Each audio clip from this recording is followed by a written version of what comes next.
This is stupid, right? You're paying $250,000 for a piece of cardboard, and you're right. Pokemon is blowing up. I have no doubt in my mind this card will be worth $1 million between 2 and 3 years from now. I would love to keep this for myself, to be honest, but... So the year barely kicked off, and Logan Paul is already knee-deep in controversy again. And honestly, this video exists because one of you brought him up in the comments. So I went back, looked at the timeline properly, and the more I dug, the clearer it became that this story is way bigger and way darker than most people realize. This mess didn't just pop up overnight either. The groundwork for this drama was laid way back, years ago, and people just forgot about it. If you rewind to 2022, you'll remember when Logan suddenly got obsessed with Pokemon trading cards, flashing big money moves and acting like a king in that space. What's up, y'all? Logan here. As an avid collector and strategic investor myself, I am so stoked to announce the launch of Liquid Marketplace. At the time, it looked harmless, even smart, but looking back now, that era was the quiet beginning of something way messier than anyone expected. He was throwing around millions like it was pocket change, scooping up rare Charizards, sealed vintage Pokemon sets, and other high-demand cards everyone was chasing. These weren't casual buys either. This was loud, flashy collecting meant to turn heads. And let's not forget, this all came after the NFT boom and the crypto zoo situation, which spiraled into a full-blown mess. By then, the lawsuits, backlash, and public outrage were already stacking up, making these Pokemon moves look way less innocent in hindsight. At that point, it looked like Logan was trying to get smarter with his money, shifting away from digital hype and into real, physical assets.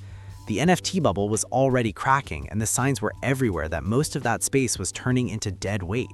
I'll keep harping on it. Stop making fun of NFTs. People were like, yo, it is important technology, and I think it's will become more and more prominent in our That's also lives. just one part of NFTs. One part. There's so much about it. Agree. It's amazing. Investors were stuck holding overpriced JPEGs that didn't mean much anymore, while the excitement faded fast. On the surface, there was nothing wrong with Logan stocking tangible collectibles instead. Honestly, it looked like a clean and calculated move. But that calm didn't last long. Once the wheels started turning, Logan jumped back into risky territory, getting tied up in what now looks like another questionable setup. That's where Liquid Marketplace enters the picture. These specific tokens issue smart contracts, which represent co-ownership in the underlying asset. The idea sounded smooth, letting people buy fractional ownership in high-end trading cards and collectibles, mixing physical items with blockchain tech. Tokenization is what allows us to fractionalize and digitize the ownership of physical assets. Users could buy, sell, and trade ownership through tokens, all wrapped in tech talk and big promises. And that's when things started getting complicated again, fast. The way it was pitched sounded super technical, but also weirdly simple. These tokens were tied to smart contracts that supposedly represented shared ownership of a real physical item. That's the whole idea of tokenization. Break one expensive collectible into digital pieces and sell them off. First, the asset gets authenticated and appraised, and that price decides how many tokens get created. In theory, every token equals a slice of the item's value. The total number of tokens is equal to the value of that asset. And on paper, this sounded like a dream for everyday people. Suddenly, you didn't need millions in cash to own a piece of rare collectible history. Anyone could jump in with a small amount and feel like they were part of something exclusive. It was framed almost like fractional stock shares, the same concept that apps like Robinhood made insanely popular. But once again, that clean comparison made everything feel safer than it really was. And that's where people started buying in fast. You've also got to remember the timing here. Back then, even massive names like the NBA were deep into selling digital collectibles. Their Moments series was everywhere, letting people buy licensed highlights like a LeBron James dunk or a Steph Curry 3 and calling it ownership. Some of those individual clips were selling for over $200,000, and the platform was pulling in more than $200 million in monthly trading volume at its peak. So the idea of virtual ownership wasn't niche anymore. It was mainstream. People all over the world had already bought into the concept, trusting digital assets as the next big thing. And with Logan pushing Liquid Marketplace, a lot of that trust followed him too. At the time, his online image looked mostly clean, aside from the Japan controversy, which felt like old news by then. Because of that, plenty of people felt safe tossing money into Liquid Marketplace, especially since Logan openly claimed he co-owned the project. To the average person, it didn't feel risky. It felt like getting in early on something big, backed by hype, fame, and confidence. In the launch video, Logan made sure to flex hard. He showed off high-dollar items like a PSA 8 Pikachu card, sealed boxes of Pokemon cards, and stacks of NBA trading cards, all together supposedly worth millions of dollars. It was meant to scream legitimacy and trust from the jump. But here's the thing. This was back in the summer of 2022, and even then, long before everything blew up, people deep in the trading card world weren't buying the hype. Collectors, investors, and longtime insiders were already raising eyebrows, questioning how this was structured and whether it made sense at all. Fast forward about 3.5 years, and this whole situation finally crawls back into the spotlight. And surprise, surprise, it was triggered by another video Logan dropped himself. In that video, he casually announces plans to sell his most prized possession, the PSA 10 Pikachu Illustrator card, claiming it's valued at $5.3 million. On top of that, he even talked about collecting royalties from a massive $25 million auction tied to the sale, which instantly raised eyebrows everywhere. Now, here's where it gets messy. When you rewind back to 3 years ago, that exact same card was one of the biggest selling points behind Liquid Marketplace. 21, you are officially amazing. Congratulations, you are new. Let's go! Fractional ownership of that Pikachu Illustrator wasn't just mentioned, it was heavily pushed as a major feature of the platform.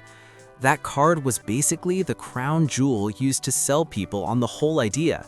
The co-ownership part is what's exciting about it. That you guys, if you owned a piece, right, you could decide, hey, we want to all put it up for auction, and then it could sell. Yep. And a lot of people remember this part clearly.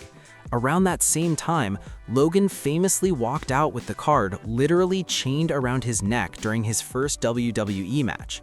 It was pure spectacle, loud and unforgettable, and it only added to the hype. He even snagged a Guinness World Record for the purchase, with reports saying he paid around $5.25 million for it. Looking back now, that moment hits very different, and people are starting to connect dots that were ignored back then. Now, this is where the real problems start showing up, especially around that specific Pikachu Illustrator card. One of the biggest claims is that the card never should have been graded a PSA 10 in the first place. According to critics, it was originally graded as a PSA 9 long before Logan ever owned it, and that's a huge difference in value. The allegation is that the card was sent back for regrading over and over again until it finally landed the so-called Holy Grail 10. People point to old photos from that time, saying the card still showed the same flaws it had when it was graded a 9. And by the time Logan got his hands on it, the deal itself raised even more questions. Reportedly, Logan traded a PSA 9 version of the same card plus around $4 million in cash just to secure that PSA 10. That upgrade alone is what pushed the card's value into the $5.275 million range. And that's the moment everything starts to look a lot less clean than it did on the surface. And now, according to the latest claims, that same card is lined up to hit a major auction this February. On top of that, it's also rumored to be featured on a Netflix collectible series, throwing even more spotlight on the situation. Some experts are already throwing out wild estimates, saying it could sell anywhere between $7 million and $12 million, which only adds more heat to an already explosive situation. The idea of a community getting to co-own it together and blowing up the platform that I co-founded, Liquid Marketplace, was way more exciting. All of this instantly had people asking some serious questions. The biggest one was simple. How is this sale even allowed if so many users supposedly owned fractional pieces of the card through Liquid Marketplace? And if the card was being sold in a video or at a public auction just days away, were those fractional owners actually going to get paid out or not? After the backlash started building, Logan finally responded publicly. He addressed Liquid Marketplace users directly and explained that the PSA 10 Pikachu Illustrator card had previously been listed on the platform back in May 2024, where users bought tokens that were said to represent fractional ownership in the card. According to him, this was all done under the platform's official terms. Logan then claims that he paid a substantial buyout to Liquid Marketplace to reclaim those fractional interests. He said the money was meant to be distributed to the actual token holders based on their ownership percentages. He also stated that he was told the funds were paid out properly at the time, closing the loop on the deal. Your Bitcoin, your USD, whatever you have, USDT, and now you can just buy a token in to be a partial owner. A platform where collectors can buy and sell fractions of rare collectibles via tokens on the blockchain. Here's where things start looking strange again. Roughly 2 years after the original fractional sale, Logan says he used a buyback clause to repurchase the remaining portion of the card, reportedly around 49%. The claim is that he always held on to 51%, and this move gave him full control again. But the rumored price of that buyback is what shocked people most. Reports suggest it only cost around $250,000, which would value the entire card at roughly $510,000 at that moment. That number is nowhere near the $5.275 million valuation tied to the PSA 10 upgrade. And to make matters worse, multiple investors now say they never received their share of that alleged buyout at all.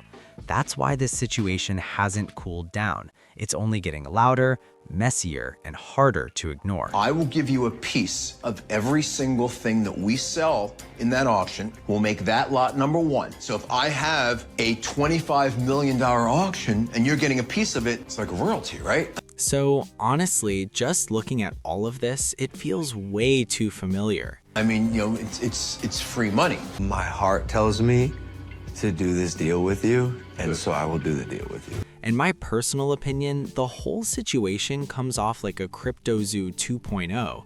Different packaging, same kind of mess. It also looks like Logan is quietly trying to distance himself from the entire Liquid Marketplace idea, almost like he wants to wipe his hands clean of it. According to Michael, that move might have started way earlier than people think. He claims that as far back as 2023, Logan had already begun rebranding away from the company, setting himself up to step back before things fully blew up. Since then, Liquid Marketplace has basically gone silent. Their social media accounts stopped posting, and right now, the entire platform is inaccessible, which only adds more suspicion to the situation. And honestly, that silence lines up with what happened next. By June of 2024, the Ontario Securities Commission stepped in and hit Liquid Marketplace with allegations tied to a complex, multi-layered fraud investigation. What really caught people off guard, though, is that Logan's name doesn't actually appear in the official paperwork. Instead, the complaint focuses on 3 individuals connected to the platform: Ryan Bahari Amin, Nick Doe, and Dennis GME. Names that almost sound like villains pulled straight out of an over-the-top action movie. According to the 𝗟ci, the founders allegedly raised around $10 million from investors and claim that roughly $3 million of that money was used for personal spending. The allegations include luxury clothing, high-end jewelry, and expensive watches, all supposedly purchased through shell companies to hide the money trail. The 𝗟ci also argued that the L&P tokens, which were marketed as fractional ownership, may have actually been unregistered securities. That means they allegedly weren't compliant with regulations and didn't truly represent legal ownership of the assets. On top of that, investigators claimed that several items on the platform may not have been properly authenticated or insured at all. We may change or revise any aspect of these terms or the platform from time to time in our sole discretion by posting the revised terms on the platform or electronically sending you the revised terms. Even with all that, this case isn't expected to be heard for months, likely not until summer. And once again, Logan is not officially listed in the 𝗟ci complaint. We change the rules when we want to. I guess it applies immediately. You acknowledge and agree that the form and nature of the platform and any part of it may change from time to time without prior notice to you, and that we may add new features and change any part of the platform at any time without notice. Some people speculate that the ongoing investigation could also explain why investors say they still haven't received payouts from the alleged buyback, since everything is now under a legal microscope. You agree that we shall not be liable to you or any third party for any modification or termination of the platform or your account. You agree that Liquid Marketplace is not liable for any losses you may incur as a result of or associated with any transaction delays or unavailability. So right now, anything tied to Liquid Marketplace is basically frozen in place. Nothing's moving, nothing's clear, and everyone involved is stuck waiting. And honestly, my takeaway ends up being the same pattern we've seen before. Only one of one PSA 10 Pikachu illustrator in the world. So instead of me being the only person in the world who owns this card, we as a collective can own it together. One of them wanted a PSA 10. You see the label up there, meaning it's perfect. This card couldn't be bought. It was earned. In my opinion, whether it was CryptoZoo, NFTs, Pokemon, or blockchain hype, Logan always seemed to want a piece of whatever was buzzing at the moment. He attached his name to project after project, and over time, way too many of them ended up looking questionable at best. That doesn't automatically mean the same outcome every time, but the pattern is hard to ignore. For now, this is all the confirmed information we've got. Attention Liquid Marketplace users. As you may know, the PSA 10 Pikachu illustrator was previously listed on Liquid Marketplace. And the next big moments to watch are that February auction and the Netflix collectibles episode. Those two things alone could flip this entire story upside down. But I want to hear what you think about this whole Liquid Marketplace situation. Unfortunately, afterward, the company and some of its principals face regulatory scrutiny, a process in which I have no involvement or insight, as it does not relate to me. The Pokemon and trading card community is clearly in chaos right now, and opinions are flying everywhere. Drop your thoughts, because this debate is far from over. This card couldn't be bought. It was earned. But if we go back in time, the most recent screenshot that we had was October 14th, and sure enough, co-founder at Liquid Marketplace. And let's be real, this situation isn't dying down anytime soon. Too many unanswered questions, too many missing pieces, and way too much money involved for this to just fade away quietly. As more eyes start digging into old clips, old claims, and old receipts, the pressure is only going to keep building. Whether this turns into another massive controversy or quietly gets brushed under the rug, one thing's clear: people aren't letting this one slide easily. And as new details surface, this story could shift fast, so don't be surprised if this gets even louder in the coming weeks.